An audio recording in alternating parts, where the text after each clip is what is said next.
अच्छा कराटे नहीं लेते, मैं भी बिल्कुल नहीं नहीं, लेती कराटे। अल्लाह नहीं लेता। अच्छा, अब आपकी बात की तो तस्दीक करनी पड़ेगी। क्या? आसिफ साहब, आप दोबारा जाइए, आप 11 बजे रात को। मैं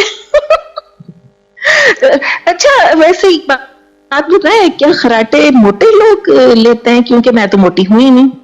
नहीं, इसकी देखिए कराटों की बहुत सी तौजीहात है, मेडिकल उसमें भी बहुत सी चीज़ें हैं। मसलन ये कि अगर आप बहुत थक जाए, जब भी आप हम्म कराटे एक नॉर्मल आपकी बॉडी हो, नॉर्मल इंसान हो, आप कराटों की आपकी आदत ना हो, लेकिन अगर आप थक जाएं तो आप कराटे ले हम्म। सकते हैं, ठीक है ना। अच्छा अच्छा। मोटे आदमी भी कराटे लेते हैं और उनमें हम्म।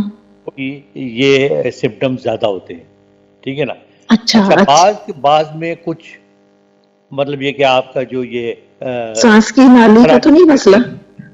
हैं, हम्म। नर्वस जिसे कहते हैं, हाँ। उसमें बाज़ औक़ात कोई प्रॉब्लम होती है जो आम आपको वैसे तकलीफ नहीं देती, लेकिन हम्म अंदर कोई गिल्टी नहीं होती है, छोटी सी जो बज़ाहिर बेज़रर होती है, लेकिन हम्म। उसकी वजह से खर्राटे आते हैं, ठीक है ना। सांस में अच्छा आपके बाज़ लोग अच्छा होते हैं कि कुदरती सांस लेने में रुकावट होती है हल्की सी, अच्छा एहसास नहीं अच्छा। होता, नॉर्मल जिंदगी गुजार रहे होते हैं, लेकिन उसका भी असर जो है वो खर्राटों से पड़ता है।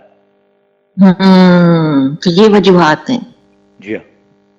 अच्छा, मैं तो समझी आप कराटे लेते होंगे, नहीं नहीं, लेकिन मैं आपने बिल्कुल खुद ही बोल दिया है। लेकिन आपको क्या पता, तो सो रहे होंगे, आपको क्या पता? नहीं नहीं, लेकिन वो बेगम साहिबा तो बता देती है ना। हाँ वो तो, ये बात तो है, और ये मुमकिन तो है है। मुमकिन है कोई दो हत्थड़ भी दे मारती क्या कि मेरी सोने से नींद तो खराब कर खराटे दी। ले रहे हाँ, हो? कुछ अपने कोई याद ताजा करें ना रेडियो की, इतने सारे वाकयात रूनमा हुए होंगे, कोई मजेदार सा कोई वाकया शेयर करें। रेडियो के वाकयात नहीं, आज मैं सोच रहा था कि मैं बहुत दफ़ा आपको कह चुका हूँ हम्म कि मैं फिल्म इंडस्ट्री से भी बड़ा वाबस्ता रहा, हालांकि मैंने फिल्म में नहीं काम किया, क्योंकि मैंने आपको पहले बताया हम्म था कि मुझे ड्रामों का शौक। मैं आपको एक बड़ी हाँ मजेदार हाँ। बात लिखा दूं। हमारे एक दोस्त जी। थे असद जाफरी, अच्छा। ये बहुत मशहूर जर्नलिस्ट थे अपने ज़माने में, और ये फिल्मों में उन्होंने बहुत सारी फिल्मों में काम भी किया एक ज़माने में, सही। 60s और 70s में।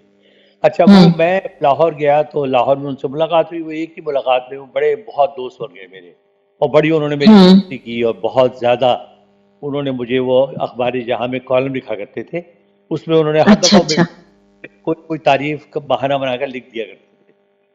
अच्छा। तो वो मुझे बड़े दिन वो कहते रहे, पूछा जब मैं उस वक्त तो मैं टीवी पे नहीं आता था, सिर्फ रेडियो, तो यार तुम्हें फिल्म में आना चाहिए, मैं चाह रहा हूँ तुम्हें फिल्म में लूँ। मैंने उन्हें कई दफ़ा कहा कि भाई मेरा कोई शौक नहीं है, तो लोगों को होता है शौक, लेकिन मुझे जब ड्रामे का ही शौक नहीं है, अदाकारी में कर ही नहीं सकता, मैं एक नेचुरल हम्म आदमी, मैं ना हंस सकता हूँ जाली और ना रो सकता हूँ जाली, हम्म तो मैंने कहा मैं ऐसा काम क्यों करूँ जिसमें मुझे जूते पड़े।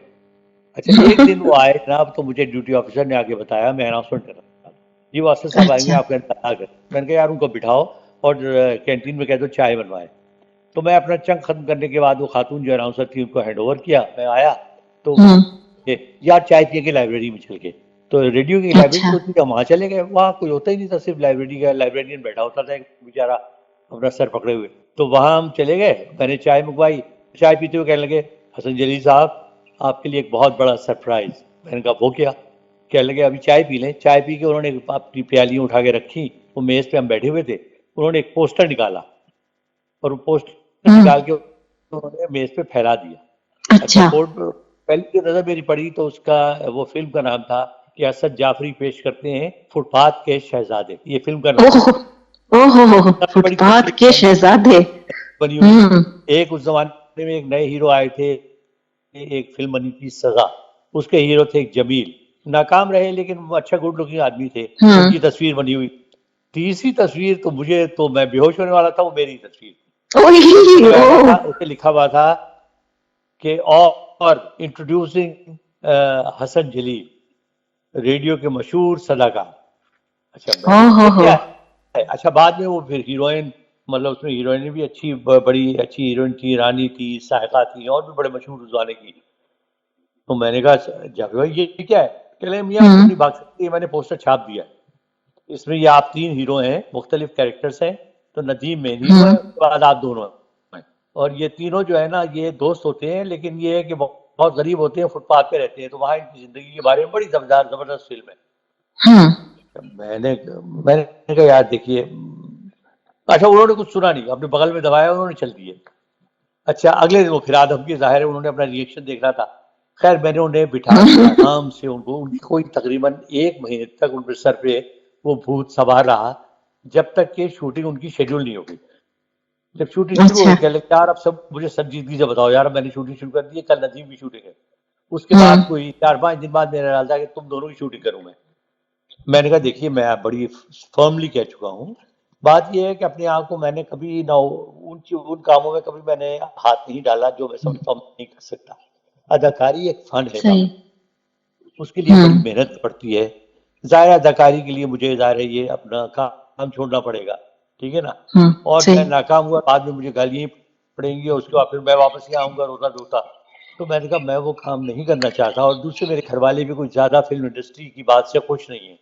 खैर अच्छा। अल्लाह अल्लाह के शुक्र है कि उन्होंने बड़ा मायूस हो गए, कहने लगे यार तुमने तो बड़ा मायूस किया, मैं तो बड़ा एंथुसियास्टिक था, मैंने तो बड़े लोगों को बताया और सब बड़े खुश हुए। मैंने तो अली भाई यानी मोहम्मद अली साहब को भी बताया था, वो कह रहे थे अरे यार उसको कहना मुझसे मिले। अच्छा। हाँ मेरी बड़ी बिल्कुल वो बच्चों की तरह चाहते थे, उनकी आदत थी हर एक को वो कहते थे चंदा, यानी अच्छा। उम्र का भी बंदा उनको मिल जाए ना तो कहते थे चंदा तुम्हारा क्या हाल है। आइए। और अच्छा। भली एक आदमी थे मोहब्बत करने वाले, और क्या पर्सनैलिटी थी भाई। तो बहरहाल जी वो सिलसिला ड्रॉप हो गया, लेकिन ये एक बड़ा मजेदार वाकया था। तो मैं उसमें वहाँ मेरी दोस्ती तो कहना नहीं चाहिए कि गुलाम मोहिउद्दीन, नदीम, इनसे ज्यादा मेरी मतलब मिलना जुलना रहता था। उसके बाद में शाहिद से मेरे अच्छे ताल्लुकात हो गए, उनके चचा मेरे दोस्त थे। तो शाहिद नए अच्छा। आ रहे थे बहुत, तो मुझे एक दिन वो कहने लगे यार वो आपसे मिलना चाह रहा है, और उसके जहन में है कि आप उसे थोड़ा सा बताएं डायलॉग कैसे बोलते हैं। अच्छा मैं जब वहाँ गया तो मैं बड़ा इम्प्रेस हुआ, क्योंकि शाहिद माशाल्लाह उस ज़माने में बिल्कुल यंग थे, मेरे ख्याल 23-24 साल उम्र होगी। Very good looking, very handsome और टॉल अच्छा। माशाल्लाह। बहुत अच्छी फैमिली से उनका ताल्लुक था। उनके फादर बहुत बड़े डॉक्टर थे, और उनकी अनारकली में बहुत बड़ी कोठी थी, बहुत अच्छा। शान रहते थे। तो वो खैर बाल बड़े खले बहुत अच्छी तरीके से पेश आए। उनकी पहली हम देखने भी गए, उनकी शूटिंग, एक रात की शूटिंग वो कर रहे थे। उसके बाद गुलाम मोहिउद्दीन साहब जो थे, वो चूंकि उनका ताल्लुक कराची से था, तो जब उनको पता चला कराची से आया हूँ, तो वो एक दफा वो फिल्म में मुझे मिल गए स्टूडियो में। तो अच्छा। बहुत अपने अपने ले गए। उस जमाने में उनकी फिल्म एक बाबरा शरीफ के साथ बड़ी सुपर हिट हुई थी, और बड़े जबरदस्त हीरो बन गए थे वो। गुल्लू और उनके बोलते थे साथ ना दोस्ती को? है। गुल्लू कहा करते थे इनको शायद। हाँ इत्तेफाक से उनकी वाइफ का नाम भी मुनव्वर था, तो ये भी एक हमारा वो बन गया। अच्छा उसके क्रिकेट के बड़े शौकीन थे वो नदीम दोनों। तो बाद में मेरे ही कहने पे उन्होंने एक फिल्म स्टार्स की पूरी टीम बनाई, और मैंने मेरी टीम में बनी हुई थी ऑलरेडी। एक मेरी थी कमेंटेटर्स की टीम, एक रेडियो की टीम, एक जर्नलिस्टों की टीम, मैं उसका कप्तान था तीनों टीमों का। तो हमने बड़े मैचेस खेले मिलके आपस में। तो मेरी बड़ी अच्छा। दोस्ती थी। वहीद मुराद साहब से मेरे बड़े अच्छे ताल्लुकात हो गए, बहुत नफीस आदमी थे, और अपने ज़माने के तो चॉकलेट हीरो थे। उनका मैं एक वाक़या उनकी मकबूलियत का बताऊं कि उनकी एक नई फिल्म रिलीज हुई, यानी वो समझ लीजिए जो शाहरुख खान को मकबूलियत इंडिया में हासिल है, वो पाकिस्तान में वहीद मुराद को हासिल थी, कि बिल्कुल। वो बेम्बिनो सिनेमा में उनकी एक फिल्म लगी। तो मैं कराची में था, अच्छा। तो घर वाले भी और हम सब भी वो फिल्म देखने चले गए। अच्छा मुराद साहब भी उस रियश उसमें वो आए थे खुद। तो उनके जो अच्छा। उस जमाने में एक सफेद सफेद रंग की शेवलेट होती थी, बहुत बड़ी सी, बड़ी शानदार, अमीर आदमी थे, बड़े अमीर घराने से उनका ताल्लुक था, वो भी आए थे।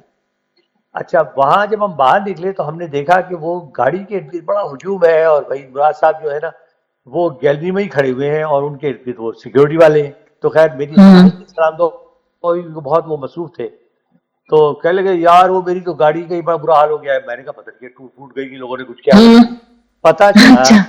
कि लड़कियों ने जो फिल्में देखने आई हुई थी उनके गाड़ी गाड़ी को इतने किसेस किए कि पूरी तरह हो गई। ओह माय और वो गॉड। लड़कियां अभी तक बाहर खड़ी हुई थी उनके इंतजार में, और वही मुराद साहब इसलिए बाहर नहीं जा रहे थे कि मेरा क्या असर करेंगे ये।